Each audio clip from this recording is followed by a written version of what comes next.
Hello, my name is Allison, and I am a recovering people pleaser. Not to make light of anonymous groups, they are amazing, they save lives, they bring so much care and comfort to people who feel so alone about so many different things. But I think that people pleasing is a similar sort of lifestyle that is super draining, super toxic to our sense of self, our happiness, our health, and therefore very important to be talked about, but one of those things that no one really talks about and people struggle with but feel ashamed about. And today I'm going to tell you how to set boundaries and not feel guilty about that, and how that can help you not be a people pleaser. But first, I'm going to explain why people pleasing is such a problem, why lack of boundaries is so detrimental to a healthy and happy life, and how people pleasing comes about. So, before anything, let's talk about what is a boundary. Got some notes here. Boundaries are a series of rules and attitudes that uphold the safety and integrity of something. And in our case today, we're talking about ourselves. The safety and the integrity of ourself. And in a more simpler manner, boundaries are what is okay and what is not okay. What in your heart feels okay and what does not feel okay. And the thing is, if we don't consciously communicate boundaries, they can really destroy our life because they will come out one way or another. If not consciously created and communicated, boundaries will come out looking like feeling burnt out, a really strong emotional reaction. In the case of setting boundaries with others, you may give someone the cold shoulder, not respond to them, ignore them. You may be passive-aggressive with them. You may wish that they would get some hint, get the point that you're trying to get across without directly communicating it. And you may lash out at them and become really explosive with them. And I think that all of us have experienced being on the other end of this and probably on the giving end of this as well. And it doesn't feel good on either end to set boundaries in this unconscious way.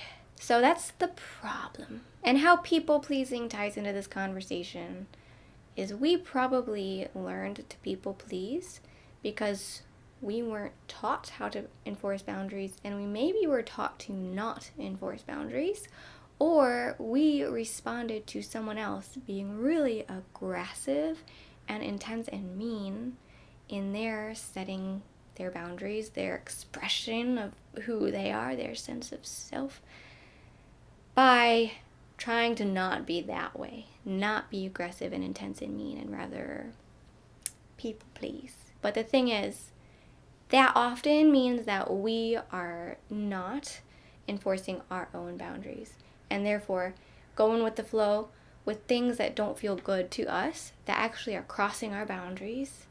And over time, our boundaries, although we try so hard to people please effectively, they come out in one of these negative ways.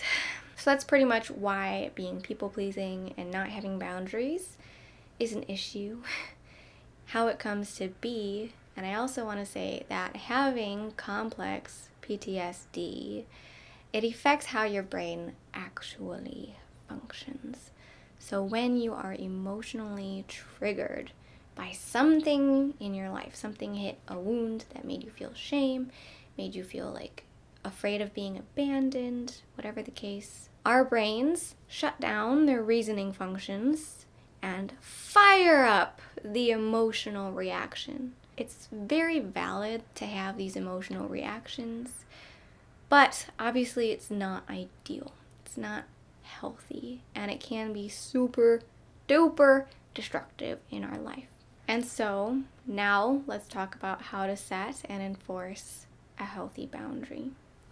So the first step of 5 steps on how to set a boundary that I'm going to share with you today involves the CPTSD reaction that I just shared, the super emotional reaction and the downplay of reasoning. And the first step is to flip the switch and take a step back from any emotional reaction that you may be having in a moment. When a symptom flares, a symptom of imbalance in your life, something that doesn't feel good, or something that could feel good but it's not feeling good. When a boundary is like, hello, I need to be created and enforced. When that emotion flares, take a step back. Give it at least like 5 minutes for your emotions to calm down. You don't need to set a boundary in that moment. Take a step back and build awareness. What is imbalanced in your life? What are you feeling and why? Why in this moment, and why connected to everything that's happened in your past? Is this moment of feeling deprioritized triggering something deep in the past when I did feel deprioritized at a really important time by perhaps this person, or by someone else who this person reminds me of, or just by some other random person in my life? Perhaps the emotional reaction that you're feeling, whatever it may be, in the present moment has ties to the past. Perhaps it doesn't. Perhaps it's totally valid as whatever situation is happening in the present. But whatever the case, take a step back and flip that emotional reaction and reasoning going down to calming the emotions by at least just giving them time to cool off, taking them off the burner and letting them cool down for a little bit, and increasing your reasoning, your emotional intelligence. What am I feeling? Why? What is the context? The second step is to then clarify what you want instead. So here's this imbalance. What would look better? What would feel better for me? What would rebalance, recalibrate my emotional state, my sense of well-being? I think a lot of issue that comes with communications and relationships is from bringing a problem to the table, but not bringing a solution also. So instead, go ahead and bring the problem. This is what feels off, but also have a solution in mind so that the problem can be resolved and you're not just digging into what feels bad. That's not what we want. We want something positive. That's the goal of setting a boundary, is to rebalance and perhaps resolve some conflict that you're feeling within a relationship, which is no bueno. We don't want to feel that. And so we want to resolve that. We don't just want to talk about the problems. And so, as you're stepping back from an emotional reaction, letting that cool down, as well as bringing your awareness to what the imbalance is, bring awareness to what would feel better. How can this be resolved?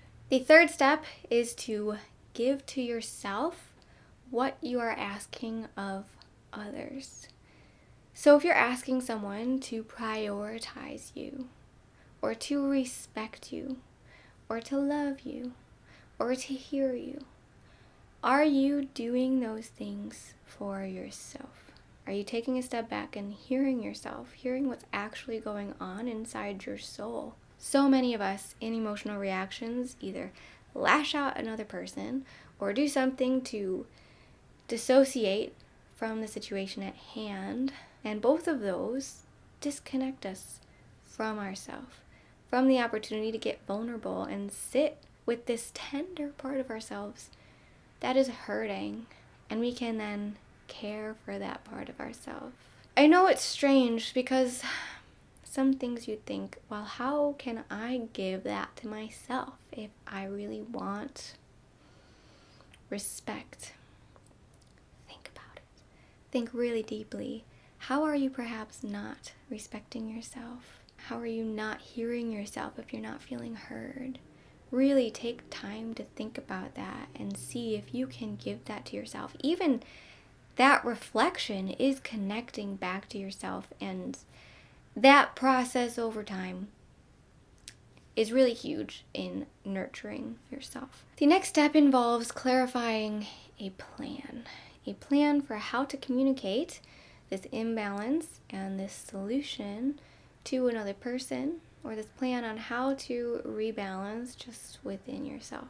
A few things to consider are the right time and place for a conversation to be had, for another person to be open, available, ready, willing to truly deeply hear you. Not be distracted or be caught off guard and therefore defensive. What is the proper time and place for such a conversation? You got to consider that. Not while they're in the middle of something, or maybe like right when they walk in the door, especially not right after a trigger occurred. Definitely take a second, step back and calm down. Think about all of these steps prior. I also think it's a good idea to ask the person, are you open and willing to having this conversation with me right now or in 5 minutes?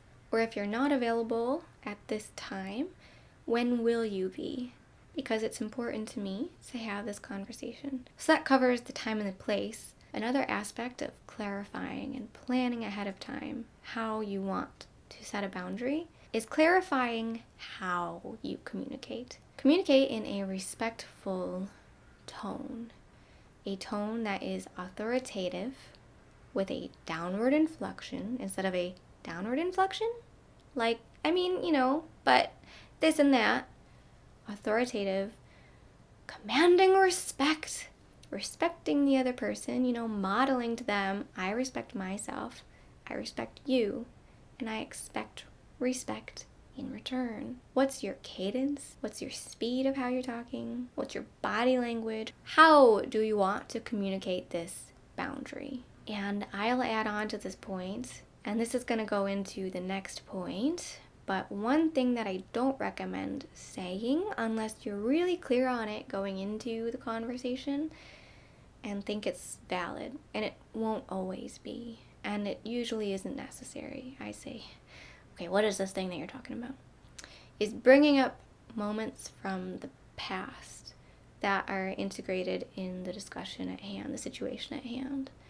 I think it's better to stay present and instead of the conversation go off rails in all these different directions, avoid bringing up past things and perhaps intangible, irrelevant things. Be really clear on what this really boils down to, what the imbalance really is and what you really want and how you can go about balancing in yourself and in a relationship. Okay, and the next step, step 5, is actually communicating your boundary with others. And this is where people pleasing is going to re-enter the conversation, because I know that we want to be as supportive as possible when setting boundaries and when clarifying what we want. We don't want to be mean, aggressive, intense, like people that we saw in the past and that we do everything we can to not be like. We want to be as people-pleasing as possible while also stating our boundaries. So don't go into the conversation and say, hey, look, this happened. There's this imbalance and, it's fine. And it's really whatever, but maybe, we could do this thing. And then they'll be like, meow. Whatever. It won't be taken seriously, directly.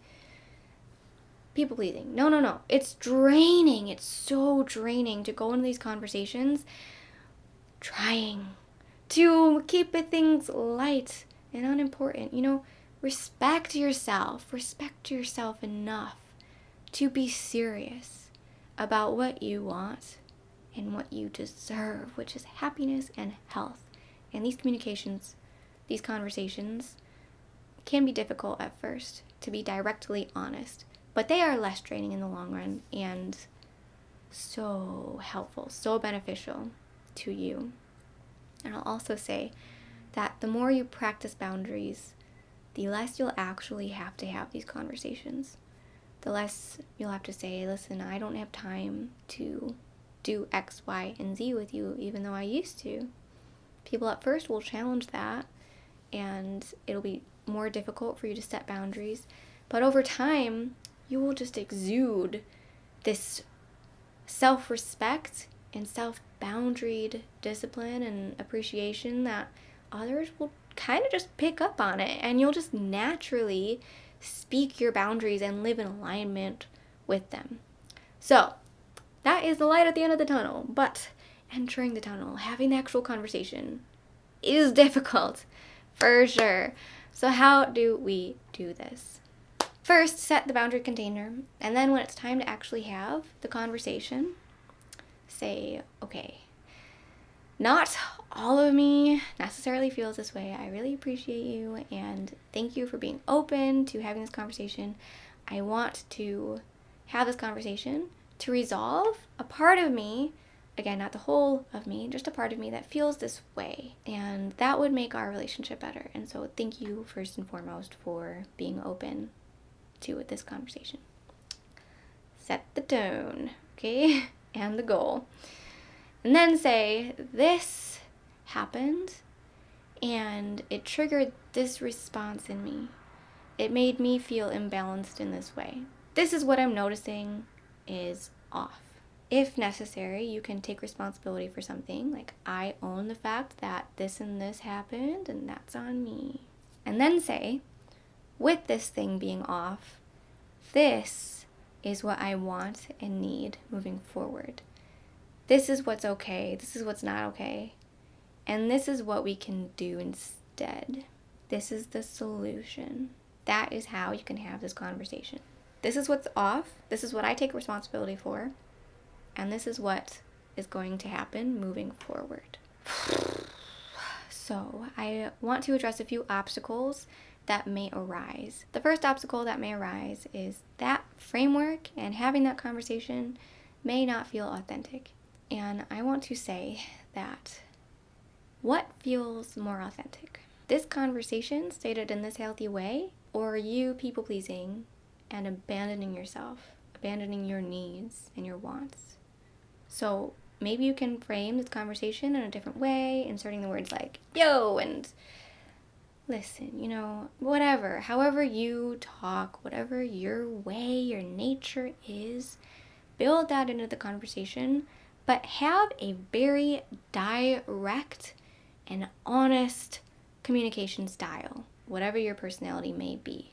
Because otherwise, you're letting things slide under the rug and you're not standing up for what you deserve. You're not standing up for your health and your happiness, ultimately. And over time, it really does take a strong toll. And it also teaches others that that's okay. And that's not okay, okay? The second obstacle that may arise is someone not being open to you setting a boundary. Some of you may be like, if I tried to have this conversation with this person, that would not happen. Totally valid. That may be the case. They just might not be open to hear it. And that does not mean that you are not worthy of whatever boundary you want and need. It does not mean like, oh, they're having a bad day today, it's fine. They're having a bad life, it's fine. I can just let this one go. You still deserve your boundary, your wants, your needs, and them not being open, available, ready, willing to hear and honor your boundary, your wants and needs. Taking shame out of the conversation, because we don't have to shame them for not being able to do that. It's just information. It says a lot more about them than it does about you. Because like I said, it doesn't mean anything about you, that you're not worthy of this boundary or you didn't say anything right. It just means that they aren't available to honor your needs. And the same goes for another obstacle that may arise, which is when people cross your boundary. You have this conversation with them after all of these steps, and then they cross your boundary again. It doesn't mean like, oh, I'm not worthy for this, or they're having a bad day, it's fine. It's just information that is communicating to you that they aren't open, available, or willing to respect your boundaries. And what to do about that ties into the next obstacle, which is when you feel guilty after having this conversation. You have like a guilt hangover or a vulnerability hangover. You don't feel worthy of setting this boundary with this person. You're afraid to lose them, or your boundary isn't being respected, and now what? This is an opportunity to reparent yourself. And that phrase is like boundaries. It can be overcomplicated. What does it mean really? What does it look like? To really easily visualize it, I want you to think of yourself as a small child and yourself now. And think of yourself as a small child being the one feeling guilty. Really, are you visualizing this? And them saying, oh no, Was that okay? Am I gonna be abandoned? Am I mean? Ugh. And this is an opportunity for you as your big self to step into your role as a badass parent that you probably would be if you became a parent or ever want to be a parent. And reparent your younger self and say, no, you're not going to be abandoned. That was okay. Let's walk through it step by step and remember why we did that. And walk through the steps again. What imbalance were you feeling? What symptom of a lack of boundaries were you feeling? Did that feel okay? No. So, this is what we did about it. Because we want to feel okay. Because we deserve to. At some point along the line, we learned that we don't deserve to stand up for ourselves and do what's right for us. This is all an opportunity to, as an adult, flip the switch and go from guilt to owning your value. You have value. You deserve to stand up for it. You do not need to feel guilty for doing so. Okay, so I do want to share one personal story, and that is that I've been with my partner for 10 years, and back in the day, I would lash out a bunch at him, tying us all together, and then he wouldn't respond. He'd kind of like back away because he liked to let things cool down, and then I would try to ignore him, but I would feel triggered like heck all the while. I was a not healthy person, okay? I'll be the first to admit it. I've come a long way, and that dynamic was pretty difficult to transform in our relationship, but very important to do so, because every time that I tried to have a conversation with him, a vulnerable conversation with him, what if he just continued to leave because he thought that I was going to lash out and attack? That's no bueno. So I really frame conversations with him as, you don't have to be scared. I'm in my mind, not just out of my mind insane right now with emotional triggers and complex trauma response. I want to have a safe conversation and find a resolution to move forward more connected, more in love, more safe. Please feel safe and let me know when you're ready to have this conversation, because I'd really like to. I think it would be really beneficial for me and for you. And then we can have a conversation. But it took a lot, and like also practice for him to learn that he can come out of his shell and we can actually have a conversation, because in the past it's just been unhealthy. So this won't be easy at first, but it's really worth it. It builds beautiful relationships, and that's all I'm gonna say. It also builds a beautiful relationship with yourself, because you're not a people pleaser anymore. You are authentically you, and that's just the most fulfilling thing, and will also seep into your life, and your life will transform into a really beautiful expression of you. So thanks so much for watching. Please, again, subscribe to this channel if you have not already, and also reach out if you want some support in learning how to create and enforce boundaries in your life, your relationships, stabilize your health and emotions and mindset by doing so. I am a trauma recovery coach, and I would love to be a support system for you. I have links to my email and my website down below, so please go ahead and check those out, and stay tuned for the next video, in which we are going to be talking about something that's also relevant to healing from complex trauma. I appreciate you so much. Thanks for being here. You are worthy of setting and enforcing boundaries. Don't feel guilty about it. Feel worthy. You are valuable.